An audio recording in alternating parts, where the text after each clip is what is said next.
صفية خاتون بنت الملك العادل أبو بكر بن أيوب، شقيق الملك الناصر صلاح الدين الأيوبي مؤسس الدولة الأيوبية، أميرة سورية كردية كسبت احترام الناس وكانت أعدل الحكام في شؤونهم. صفية خاتون هي أعز بنات الملك عليه. تزوجت صفية خاتون الملك الظاهر بن عمها صلاح الدين، وكان من أشقائها 6 ملوك يحكمون في دمشق ومصر بعد أن قسم عليهم والدهم ملكه. أما زوجها فملك حلب بعد أبيه صلاح الدين الأيوبي. أنجبت منه ولدها العزيز محمد الذي أصبح ملكا لمدينة حلب بعد وفاة الظاهر، وما كاد يحل مكان أبيه حتى فوجعت خاتون بوفاته، تاركا لها ابنه الناصر يوسف في عمر 7 سنوات.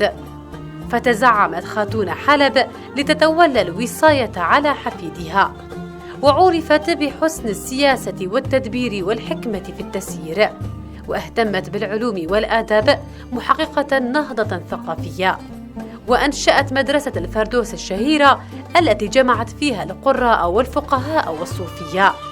وازدهرت في عهدها الحياة الاقتصادية في حلب، فكانت تؤثر الفقراء وتخفض في الضرائب وتكثر في العطاء، فلقبوها بالملكة الرحيمة عصمة الدنيا والدين. كما واجهت الأخطار في ظل الصراع على العرش داخل البيت الأيوبي، وفشلت في الحد من الخلافات بين أخوانها الملوك مع التهديدات الخارجية من المغول والسلاجقة والصليبيين. وبفضل تحكمها في مملكة حلب وحسن إدارتها لها 6 سنوات أطلق عليها لقب الصاحبة خاتون.